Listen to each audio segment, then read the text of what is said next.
अस्सलाम वालेकुम नाज़रीन, मैं हूं इरफान हाशमी और आपको प्रोग्राम में खुशामदीद कहता हूं। सबसे पहले आज की अहम खबरें और चंद अहम सवालात। इमरान खान की एक कॉल के ऊपर चंद घंटों में 1 करोड़ 60 लोग हाजिर हो गए। ये हाजिरी कहां पर दी गई, इसकी तफसील शामिल करेंगे आज की इस नशिस्त के अंदर। और व्यूअर्स आपको बता देंगे पाकिस्तान तहरीक इंसाफ पर मुकम्मल पाबंदी का प्लान, इलेक्शन कमीशन का ये खुफिया मंसूबा क्या है और किस तरह इस पर अमल किया जाएगा। व्यूअर्स, आज़ाद मौसम है और इस आज़ाद मौसम में आज़ादों का मेला लगने वाला है। और जो हमने कुछ माह पहले पेशन गोई की थी, आज पाकिस्तान के कॉलम निगार और अखबारात क्या बात आपको सुना रहे हैं और हमारी खबर किस तरह सच्ची साबित हुई, इसकी कहानी भी आपके सामने रखेंगे। क्योंकि अब यह मामला हाई कोर्ट में जाकर रुक गया है और एक इंतहाई अहम शख्सियत ने लाहौर हाई कोर्ट का दरवाजा खटखटा दिया है। व्यूअर्स, आपको बता दें कि इस सियासी मंजरनामे के ऊपर नवाज शरीफ साहब के हाथ में बयानियां नहीं है, बल्कि उनके हाथ में पकोड़े हैं। और ये सियासी मंजरनामा क्या खबर दे रहा है आने वाले दिनों की, नवाज शरीफ साहब की कारकर्दगी और नवाज शरीफ साहब की पार्टी कहां पर मौजूद होगी, इसकी मुकम्मल तफसील शामिल करेंगे आज की इस नशिस्त के अंदर। लेकिन व्यूअर्स, सबसे पहले मैं आपको ये बता दूं कि खान साहब ने एक कॉल दी और चंद घंटों में 1 करोड़ 60 लाख लोग हाजिर हो गए। पाकिस्तान तहरीक इंसाफ की तंजीम और उम्मीदवारान इतवार को मुल्क भर में, खुसूसन पंजाब में अपनी बाज़ाब्ता इंतखाबी मुहिम का आगाज करें। ये वो कॉल थी जो इमरान खान साहब की तरफ से जेल से दी गई। आमतौर पर होता ही है कि जब कोई लीडर कॉल देता है ना, तो इसका मतलब ये होता है कि निकलो और तुम्हें हर सूरत में निकलना है। इन हालात में जब बहुत सारे वाकयात और पाकिस्तान के अंदर तहरीक इंसाफ को दबाने की कोशिश की जा रही है, तो सबसे बड़ा मसला ये था कि उम्मीदवारान को, जिन्होंने टिकट तो ले लिए पाकिस्तान तहरीक इंसाफ की मकबूलियत को कैश करवाने के लिए, और ये हॉट टिकट हासिल करने के बाद क्या वो इस जमात के साथ खड़े रहेंगे, क्या वो इमरान खान की कॉल पर निकलेंगे या नहीं निकलेंगे। तो इसीलिए इसके साथ इमरान खान ने वार्निंग ये जारी की कि जो टिकट होल्डर बाहर नहीं निकलेगा उसकी टिकट को कैंसिल कर दिया जाएगा। लेकिन अब मामला एक और तरफ जा रहा है, अदालत की तरफ, और आजाद उम्मीदवार कहां पर खड़े होंगे ये मैं आपको आगे चलकर बताऊंगा। लेकिन व्यूअर्स, इस कॉल के बाद हमने पाकिस्तान में ये देखा कि दफा 144 जो है उसको नाफिज कर दिया जाता है ताकि पाकिस्तान तहरीक इंसाफ के वोटर को और कारकुनान को कैंपेन करने से रोका जा सके, जो इंटरेक्शन है उनकी ना हो। लेकिन उसके बाद क्या होता है कि इस मुहिम का जो कैंपेन, जिसका आगाज इमरान खान ने कहा कि कर दो, पता ये चला कि रात टिकटॉक से एक जलसे के जरिए इस कैंपेन का बाकायदा तौर पर आगाज जो है वो पूरे मुल्क में कर दिया गया है। व्यूअर्स, पाकिस्तान तहरीक इंसाफ के जलसे के वक्त समंदर में मौजूद शॉक एक्टिव हो गई और पाकिस्तान आने वाले इंटरनेट की तार काट दी जाएगी, इस किस्म का बाकायदा तौर पे एक इंप्रेशन जो है वो दिया गया। लेकिन हमने ये देखा कि तार तो नहीं काटी इन लोगों ने, और इसकी वजह ये थी कि पाकिस्तान के अंदर ये जो टिकटॉक है इसका लाइव फीचर मौजूद नहीं है। लोग वीपीएन के जरिए, एक ऐप है, एक प्रॉक्सी है, जिससे आपकी जो लोकेशन है वो कि दुनिया के किसी और मुल्क में जाहिर होती है और आप इसको देख सकते हैं। और फिर इसके अलावा भी वीपीएन के जो दीगर फीचर्स जिनको आप एक्टिव कर दें तो आप उन तमाम वेबसाइट तक रसाई और उन ऐप्स तक रसाई जो हासिल कर सकते हैं जिनको पाकिस्तान या किसी भी मुल्क में बंद कर दिया गया हो।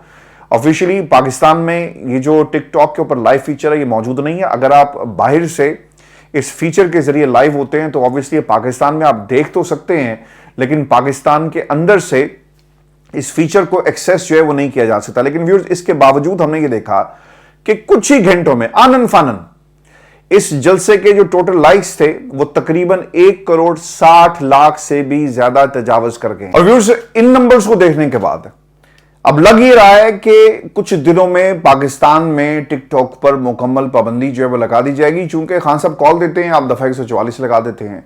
इमरान खान वर्चुअल जलसे करवाने के लिए पार्टी के लोगों को कहता है, तो फिर वहां से क्या होता है कि पाकिस्तान में इंटरनेट को बंद कर दिया जाता है। तो ऐन मुमकिन है कि ये अब टिकटॉक के ऊपर भी पाबंदी हम पाकिस्तान के अंदर देखें। इसकी ना एक और बड़ी वजह भी ये है, ये जो नंबर्स ऊपर जा रहे हैं, हमने कुछ एनालिसिस किया और फिगर्स ये बताती हैं कि पाकिस्तान में टिकटॉक इस्तेमाल करने वाला जो सबसे ज़्यादा तबका और सबसे ज़्यादा जो लोग हैं ना वो पाकिस्तान के दही इलाकों में हैं। और इसका आप अंदाज़ा इस बात से भी लगा सकते हैं कि पाकिस्तान तहरीक इंसाफ की जो मकबूलियत है वो सिर्फ शहरी इलाकों में नहीं है, बल्कि इमरान खान का पैगाम और जो मंजर इमरान खान तहरीक इंसाफ दिखाना चाहती है, जहां पर पाबंदियां हैं, जहां पर एक जमात को दीवार के साथ लगाया जा रहा है, अब ये मंजर और ये पैगाम दही इलाकों तक भी पहुंच चुका। और इमरान खान का पैगाम सिर्फ शहरी इलाकों तक महदूद नहीं है, बल्कि अब ये जमात दही इलाकों में भी अपने पंजे जो है वो गाड़ चुकी है। व्यूअर्स, आपको ये बता दें कि इस टिकटॉक लाइव में सबसे ज्यादा कमेंट्स जो आए, जो लोगों ने लिखा कैदी नंबर 804, ये सबसे ज्यादा सरे फहरिस्त था। इसके ऊपर अब गाने बन चुके हैं, लोग अपनी गाड़ियों के पीछे कैदी नंबर 804 लिखवाते हैं। फिर जो नंबर प्लेट्स हैं, सुनने में ये भी आया कि बाज़ लोगों ने अप्लाई किया कि हमें भी 804 जो नंबर प्लेट है गाड़ी का, ये नंबर दिया जाए, स्पेशल प्लेट्स। और फिर इसके साथ साथ लोगों ने अपनी घड़ियों पर, अपने आईफोन्स के ऊपर, अपनी शर्ट्स के ऊपर, अपने बैग्स के ऊपर, अपने चश्मों के ऊपर कैदी नंबर 804 जो है वो लिखवाना शुरू कर दिया। ये एक वाबस्तगी है, एक जुनून है जो तहरीक इंसाफ का अपने लीडर के लिए है। व्यूअर्स, अब हो ये रहा है कि इसके साथ साथ जो ये जो लाइव ट्रांसमिशन चल रही थी, दूसरी चीज जो लिखवाई गई, गुलामी नामंजूर, जो इमरान खान का नारा है, और लोगों ने भी इस नारे को लिखकर उसके साथ अपनी वाबस्तगी और इस यकजहती जो है उसका इजहार किया है। फिर खान साहब जिंदाबाद के नारे भी लगाए गए। तो आपको एक बड़ा ही वाइब्रेंट किस्म का टिकटॉक के ऊपर ये लाइव शो जो है वो देखने को मिला, पाकिस्तान की आवाम को देखने को मिला, और इन नंबर्स ने कुछ लोगों को हिलाकर भी रख दिया है। आपको मैं एक बात ये भी बता दूं कि पाकिस्तान तहरीक इंसाफ की जो सोशल मीडिया की जो कामयाबी की बड़ी वजह है ना, वो है जी इनकी वॉलंटियर फोर्स। लोग जुनून की हद तक इस जमात से प्यार करते हैं, और नौजवानों को एक नई जमात मिली, नौजवानों को एक नई सोच मिली, क्योंकि बिलावल के नारे और बिलावल की जो रंग बदलने की जो सलाहियत है ना, गिरगिट की तरह, बाकी जमातें तो जो कुछ करती थी वो कौम या नौजवान उसके पीछे नहीं चलेगा। गो के वो नौजवान है लेकिन नौजवान के पीछे नहीं चलेगा, बल्कि वो शख्स जो जेल में बैठा हुआ है उसकी आवाज में आवाज उठाकर चल रहा है। व्यूअर्स, मैं आपको ना कुछ नंबर्स भी अब बताऊंगा जिससे सोशल मीडिया की अहमियत जो है ना वो अब लोगों को एहसास हो रहा है। और ये सबसे पहले पाकिस्तान में ट्रेंड खान साहब ने दिया, उसके बाद सोशल मीडिया सेल जो है वो मरियम ने भी अपनी जमात में बनाए, सरकारी खर्चे पर बनाए गए, और बाकायदा प्राइम मिनिस्टर हाउस में सोशल मीडिया सेल्स की एक बाकायदा टीम थी जो काम करती थी। और फिर हमने ये देखा कि दीगर जमातों को भी ये महसूस हुआ कि अगर हमने सर्वाइव करना है तो पैगाम को इश्तिहारात के जरिए नहीं, पेड कंटेंट के जरिए नहीं, बल्कि हमें सोशल मीडिया के जरिए घर घर भेजना है। आपको पता है कि इनके ना इश्तिहार भी टीवी पर चल रहे हैं, लेकिन इसके बावजूद ये पैगाम लोगों के घरों तक नहीं पहुंच रहा। सोशल मीडिया बगैर कोई पैसा लगाए हुए पाकिस्तान तहरीक इंसाफ अब लोगों के घरों में, दिलों में तो बैठी हुई थी लेकिन अब घरों में भी बैठी हुई है। व्यूअर्स, अब हुआ क्या है कि सोशल मीडिया की जो फिगर्स और इसकी अहमियत, जिससे आपको अंदाजा होगा कि क्यों जरूरी है, और शहबाज शरीफ साहब ने भी अब अपना सोशल मीडिया सेल जो है उसे एक्टिव कर दिया और अलग से बना दिया। ये स्टोरी क्या है ये भी मैं आपको आगे चलकर बताता हूं। और पाकिस्तान में यूट्यूब इस्तेमाल करने वाले जो यूजर्स हैं उनकी तादाद है जी 7 करोड़, बहुत बड़ा फिगर है। फिर इसके साथ साथ ट्विटर के ऊपर आपको कोई 42 लाख के करीब लोग जो हैं वो पाकिस्तान के मिलेंगे, जो जिनका ताल्लुक पाकिस्तान में से है या पाकिस्तान के अंदर से, जो लोग ट्विटर को इस्तेमाल करते हैं यानी एक्स को इस्तेमाल करते हैं। फिर टिकटॉक के ऊपर 1 करोड़ 80 लाख लोग आपको पाकिस्तान में से मिलेंगे। इंस्टा के ऊपर 1 करोड़ 57 लाख हैं। फेसबुक के ऊपर 5 करोड़ 70 लाख लोग पाकिस्तानी, यानी पाकिस्तान के अंदर जो यूजर है फेसबुक का वो इतना है। फिर इसके साथ साथ पूरी दुनिया में सोशल मीडिया इस्तेमाल करने वाले 65% जो अकाउंट्स हैं उनमें जो लोगों की उम्र है वो 35 साल से कम की है। ठीक है जी, इससे अंदाजा ये लगाया जा सकता है कि नौजवान वोटर का निकलना और सोशल मीडिया पर उस पैगाम को पहुंचाना आने वाले इलेक्शंस के अंदर कुछ लोगों के लिए किस किस्म की मुश्किलात जो है वो पैदा कर सकता है। इसीलिए तदबीरें और लड़ाई जा रही हैं ताकि तकदीर के साथ लड़ा जा सके, लेकिन जो तकदीर लिख दी गई है उसे कौन बदल सकता है। व्यूअर्स, इलेक्शन में नौजवान का एक वोट से क्या फर्क पड़ेगा, क्योंकि एक एक वोट जो है इसकी अब अहमियत जो है ना बढ़ गई है। अगर आपको मैं बता दूं कि 2018 के इलेक्शन रिजल्ट्स को अगर आप देखें ना तो जीत का मार्जिन 1% से कम 19 सीटों पर था, یعنی جو 19 سیٹیں ایسی ہیں جن پہ مارجن 1% ہے. پھر 5% سے کم جو فرق ہے وہ 82 سیٹوں پر آپ کو نظر آئے گا.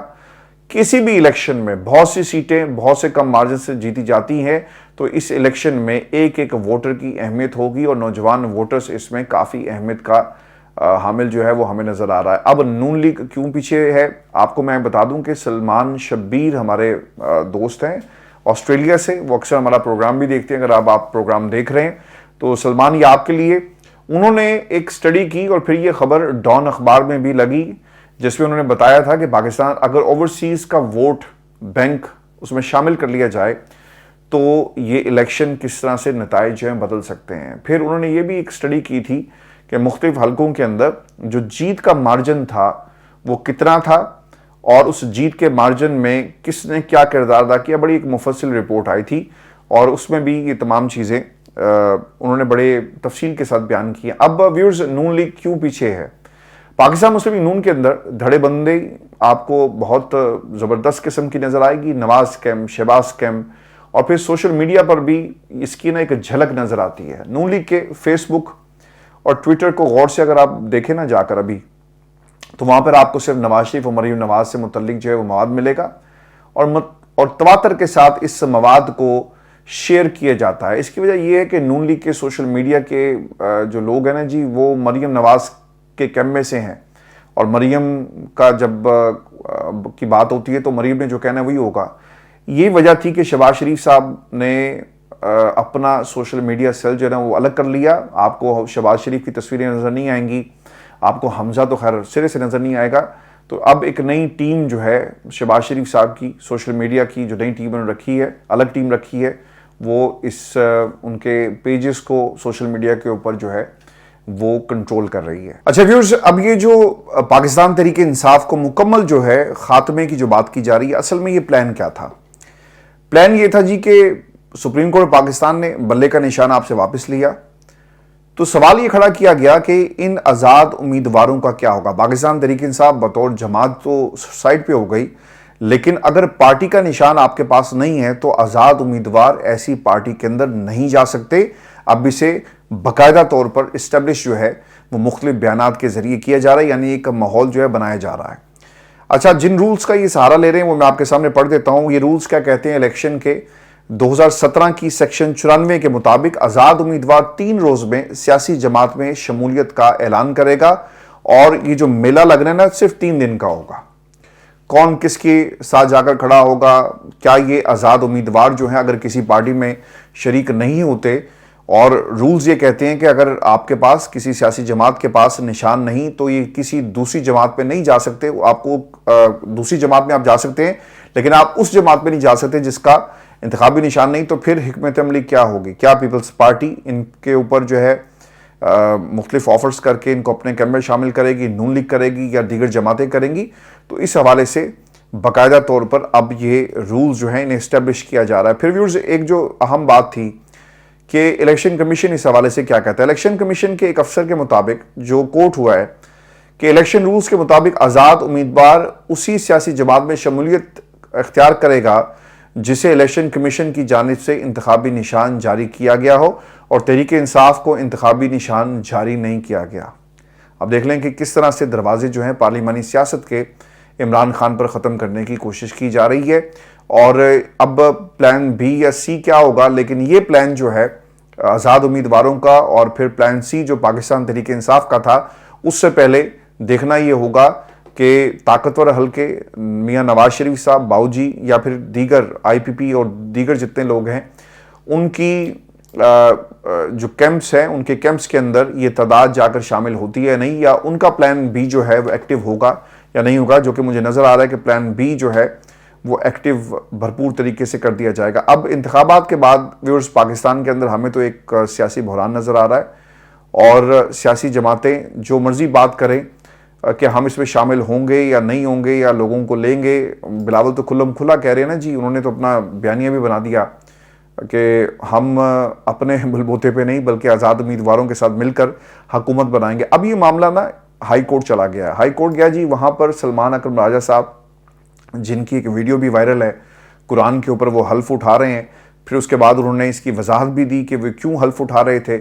اچھا، اب یہ چلے گئے جی ہائی کورٹ، اور وہاں پر جسٹس علی باقر نجوی صاحب کی سربراہی میں 2 رکنی بینچ جو ہے وہ سماعت کرے گا۔ سلمان اکرم راجہ صاحب کی طرف سے جو استدعا کی گئی ہے وہ یہ کہتے ہیں کہ بیلٹ پیپرز اور پی ٹی آئی کا امیدوار درج کرنے کا حکم دیا جائے۔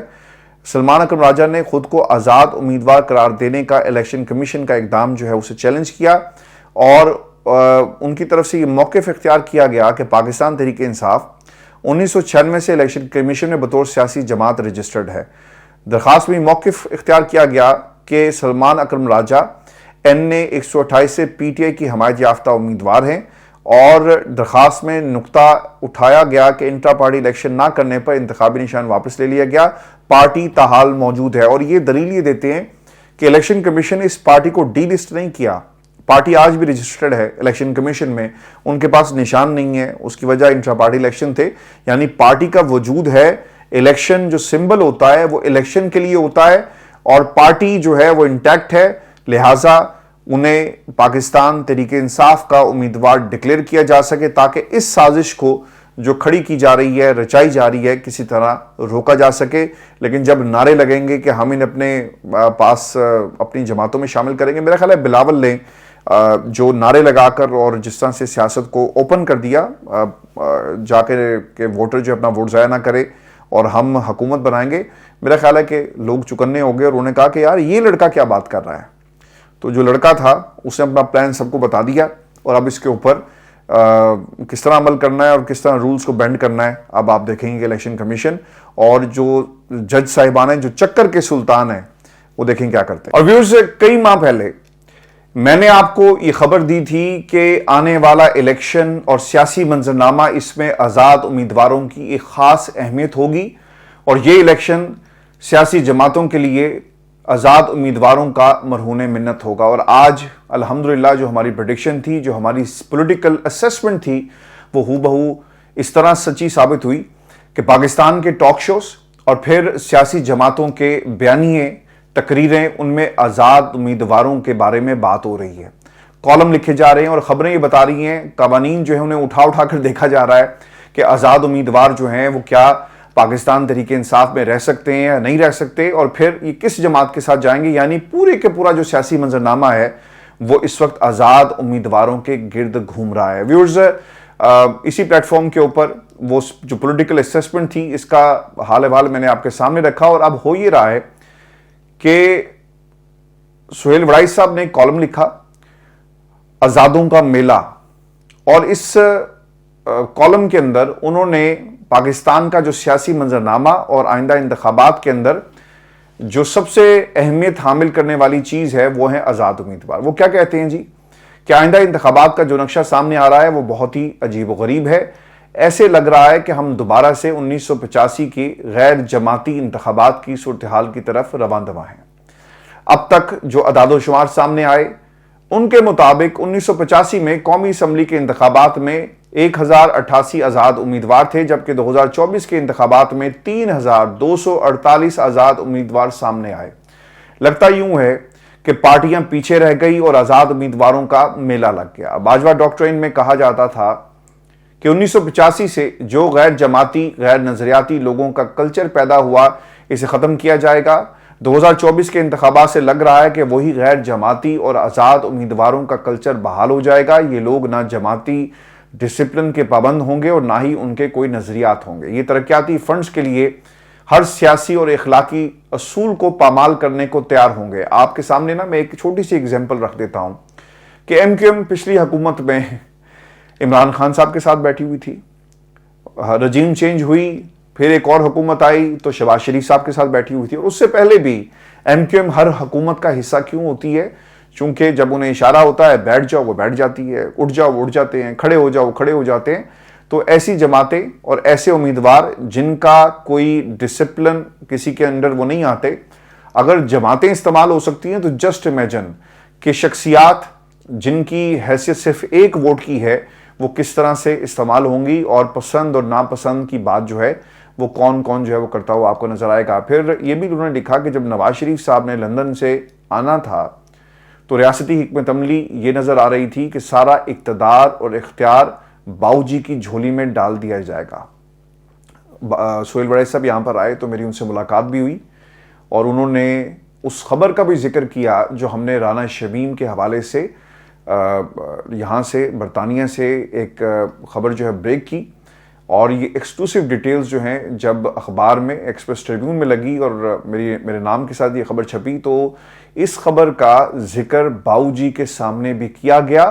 और ये बात मुझे सोहेल वरैसी साहब ने खुद बताई कि काफ़ी डिस्कशन हुई है नवाज शरीफ साहब के हलके के अंदर, यानी जो लोग वहाँ पर बैठे हुए थे, और इस पर बाकायदा मुख्तलिफ एंगल से जो है वो डिस्कशंस होती भी नजर आई और आपने उनका बयानिया जो है वो ठा ज़मीन पर लाकर मारा। ये कोट अनकोट सोहेल वरैसी साहब के जो है वो अल्फाज थे। अब वो ये भी कहते हैं कि इस हद तक कहा गया बाऊजी के हवाले से और फिर सिंध के हवाले से कि सिंध में भी पाकिस्तान पीपल्स पार्टी को इक़्तिदार नहीं देना और बाकी सारे रियासती अंडे भी बाऊजी की टोकरी में डाल दिए जाएंगे। कुछ हफ्तों के बाद सोच में फिर तब्दीली आई। पीपल्स पार्टी को सिंध में दबाने की हिकमत अमली बदल गई और कहा जाने लगा कि जनाब हमने मैंडेट जो है किसी एक जमात को नहीं देना बल्कि इसको तकसीम किया जाएगा, यानी कंट्रोल करने में आपको आसानी होगी। वज़ीर-ए-आज़म नवाज शरीफ और सदर आसिफ अली जरदारी बनेंगे। अंदाज़ा ये लगाया गया कि 70 से 80 नशिस्तें नून लीग लेगी और 50 से 60 नशिस्तें पाकिस्तान पीपल्स पार्टी की होंगी। उनकी मखलूत हुकूमत बना ली जाएगी। फिर यका नई हिकमत अमली सामने आई कि पाकिस्तान तहरीक इंसाफ को आज़ादाना मौका मिला तो वह इंतखाबात स्वीप कर जाएगी, इसलिए इंतखाबात को मुलतवी करवाया जाए। और फिर आपने मुख्तलिफ खबरें अखबारात में लगती हुई देखी। इस कोशिश को जब चीफ जस्टिस काजी फायज ईसा ने कामयाब ना होने दिया, इसी दौरान जस्टिस अतर महिला ने एक अहम साइफर मुकदमे में इमरान खान को बरी कर दिया। साथ ही साथ पेशावर हाई कोर्ट ने पाकिस्तान तहरीक इंसाफ को रिलीफ दिया तो रियासत और अदलिया में मुकम्मल ठन गई। ऐसी तजावीज़ तक सामने आने लगी कि जजों को फारिग कैसे किया जाए, मगर फिर अदलिया और रियासत में दरमियानी रास्ता निकाल लिया गया। व्यूअर्स, मैं आपको एक खबर और भी दे दूं, उसकी कंफर्मेशन भी आ गई। और हमने कुछ दिन पहले आपको बताया था जब बल्ले का निशान वापस लिया गया तो उस रात इस्लामाबाद में कौन किससे जाकर मिला, किसके चैम्बर में किसकी मुलाकात होती है, और फिर लाहौर की एक बड़ी सियासी जमात, ये मेरे अल्फाज थे कोट अनकोट, वो इस्लामाबाद किससे मिलने गई और फिर किस किस्म की गारंटीज जो हैं वो दी गई। अब ये जो दरमियानी रास्ता निकाला गया ना, ये उस दरमियानी रास्ते का जिक्र जो है वो सोहेल वरैसी साहब कर रहे हैं। फिर व्यूअर्स आपको ये बता दें कि पाकिस्तान तहरीक इंसाफ से बल्ले का निशान वापस ले लिया गया तो फिर से हिकमत अमली में तब्दीली नजर आना शुरू हुई। वरैसी साहब ये भी लिखते हैं कि अब दोबारा से जहांगीर तरीन और अलीम खान की IPP की अहमियत जो है वो बढ़ गई है। पहले सिर्फ नून और बाऊजी को सब कुछ देने की बात हो रही थी, अब कहा जा रहा है कि ताकत का तवाज़न आज़ाद उम्मीदवारों के हक में आ रहा है। रियासत के एहलकार खुश हैं कि अगर आज़ाद उम्मीदवार से ज़्यादा तादाद में जीत कर इन इलेक्शन में सामने आ गए तो उन्हें हैंडल करना आसान हो जाएगा। ताज़ा तरीन तब्दीली जो हिकमत अमली में आ रही है कि इलेक्शन के करीब सबको फ्री हैंड दिया जाए, क्योंकि अब सोच ये है कि नून लीग भी इतना ताकतवर हम उन्हें नहीं बना सकते कि बाद में कल को हमारे लिए उनको कंट्रोल करना शायद मुश्किल हो जाए। अब रियासत कन्फ्यूजन का क्या शिकार है, आपको व्यूअर्स बता दें। दूसरी तरफ नून लीग की हिकमत अमली शुरू से ये थी कि इंतज़ामिया उनकी मर्जी की हो और वो वक्त आने पर उनकी भी मदद करे। अभी तक नून को अपनी मर्जी की इंतज़ामिया का फ़ायदा हो रहा है। हालांकि रियासत की हिकमत अमली आप नून की अंधाधुन हमायत जो है आपको नज़र आ रही होगी। लेवल प्लेइंग फील्ड की जो बात की जाती है, अब अगर रियासत की बदलती हिकमत अमलियों का नाकदाना जायज़ा लिया जाए, वो ये भी लिखते हैं, तो नज़र आ रहा है कि सियासी अहदाफ में मुकम्मल कन्फ्यूजन है। कभी कुछ अहदाफ मुकर्रर किए जाते हैं और कभी कुछ। जाहिर है कि इस तरह की बदलती हिकमत अमलियों में किसी भी वाज़े प्लान पर अमल दरामद मुमकिन नहीं हो सकता। फिर वो ये भी लिखते हैं कि फ़र्ज़ कर लें अगर वाकई आज़ादों का मेला लग गया, हम फिर 1985 के गैर जमाती इंतखाबात वाली सूरत हाल में पहुँच गए तो हमने कई दहाइयों का जो सियासी सफ़र किया है वो रायगा जाएगा। और व्यूअर्स, इस कॉलम में हमारी दोनों खबरों की जो है वो तस्दीक हो गई, जो मैं आपके सामने कई दिनों से जो है वो रख रहा हूँ। और व्यूअर्स, आखिर में ये जो सियासी मंजरनामा है जहाँ पे आज़ाद सोहेल वरैसी साहब ने तो कहा ना कि मेला लग रहा है, और हमने कहा था कि आज़ाद लोग जो है उनकी अहमियत जो है बढ़ जाएगी। लेकिन व्यूअर्स, ये आज़ाद मेला नहीं है बल्कि आज़ाद लोगों की मंडी लगने जा रही है, और इस मंडी में व्यापारी अपने नोटों वाली बोरियां लेकर दाखिल होंगे और लोगों को खरीदा जाएगा। अब ये जो सियासी मंजरनामा आपके सामने है ना, जिसमें پوری سپورٹ ہے نواز شریف کے ساتھ، سیکیورٹی فراہم کی گئی، سب کچھ دیا گیا۔ اب انہوں نے ایک ریلی نکالی، ویسے ان کی جان کو خطرہ ہے اور اس کے حوالے سے مختلف تھریٹ الرٹس بھی جاری کیے گئے کہ ریلیوں پر پابندی لگائی جائے، کچھ بھی واقعات ہو سکتے ہیں، دہشت گردی ہو سکتی ہے۔ لیکن نواز شریف صاحب کے لیے یہ تھریٹ الرٹ نہیں تھا، یہ کس کے لیے تھا؟ وہ صرف اس پوری کاوش کو اور حالات کو جو ہے کنٹرول کرنے کی بات کی جاتی ہے۔ لیکن نواز شریف صاحب بغیر کسی خوف کے گاڑی میں سفر کر رہے ہیں، مریم گاڑی سے باہر بھی آتی ہیں اور لوگوں کے درمیان جو ہے وہ ان کی پریزنس آپ کو نظر آئی، اور پاکستان کے میڈیا نے اسے دکھایا بھی۔ اچھا، اس پورے سیاسی منظرنامے میں اور اس ریلی کے اندر جو یہ پاکستان کی عوام کو جا کر بتا رہے ہیں کہ ہم آ گئے ہیں، پاکستان کے اصل وارث آ گئے ہیں، تم لوگ کون ہو اور تمہارے اوپر ہم حکمرانی کریں گے اور جلدی حکمرانی کریں گے اور جلدی تمہیں تمہاری اوقات یاد کرائی جائے گی، جنہیں میں نے بہت پہلے ایک لفظ کہا تھا نا کہ پاکستان ان لوگوں کی شکار گاہیں ہیں جہاں پر ان کے بچے آ کر شکار کرتے ہیں، خود بھی کرتے ہیں، بچوں سے بھی کرواتے ہیں، اور پھر باہر کے لوگ بھی اسی ملک کو شکار گاہ بنا کر جو شکار کرتے ہیں۔ اب اس سیاسی منظرنامے پہ نا ویورز، نواز شریف صاحب کے پاس بیانیہ نہیں تھا، پوری ریلی میں کوئی بیانیہ نہیں، کوئی کچھ نہیں انہوں نے کہا۔ آج بھی انہوں نے ایک عجیب سی بات کی کہ میں مقامی ہوں اور وہ ناکامی وزیر اعظم، آئی ڈونٹ نو، ان کا تو ردیف قافیہ بھی جو ہے وہ غلط ہے۔ تو انہوں نے پورے ریلی میں، پورے جلسے میں کہیں پر بھی کوئی آپ کو بیانیہ نہیں دیا، کیا کریں گے، کیوں کریں گے، کیسے کریں گے، کچھ پتہ نہیں ہے۔ لیکن ایک چیز ان کے ہاتھ میں جو ہم نے دیکھی وہ تھے پکوڑے۔ بیانیہ ہاتھ میں نہیں ہے بلکہ پکوڑے ان کے ہاتھ میں تھے، اور میرا خیال ہے کہ یہ منشور کو شاید ریپلیس کر دے، یہ ان کا خیال ہوگا، کوشش بھی کر رہے ہیں۔ عوام کو کیوں نہیں کچھ دے رہے، اور پکوڑے ہاتھ میں پکڑ کر پوری ریلی میں ہمیں نظر آئے۔ عرفان صدیقی صاحب نے اعلان تو کر دیا تاریخ کا، لیکن دیکھنا یہ ہوگا کہ اس منشور میں پاکستان کی عوام کے لیے کچھ ہے بھی یا نہیں۔ اور ویورز، میں آپ کو نا آخر میں خبر یہ بھی دے دوں کہ ذکا اشرف صاحب کے جانے کے بعد شاہ خاور کو چیئرمین پی سی بی جو لگایا گیا ہے، اور انہیں سائفر کیس میں پروسیکیوٹر سے ہٹا کر یہ کام جو ہے کیا گیا۔ بھائی، نوازنا تو کوئی اس خاندان سے سیکھے کہ اپنے وفاداروں کو یہ قصہ نوازتے ہیں۔ پاکستان کے ساتھ وفادار ہونا اور کچھ لوگوں کے ساتھ وفادار ہونا، اس میں بہت زیادہ فرق ہے۔ اپنا خیال رکھیے گا، اجازت دیجیے، اللہ نگہبان۔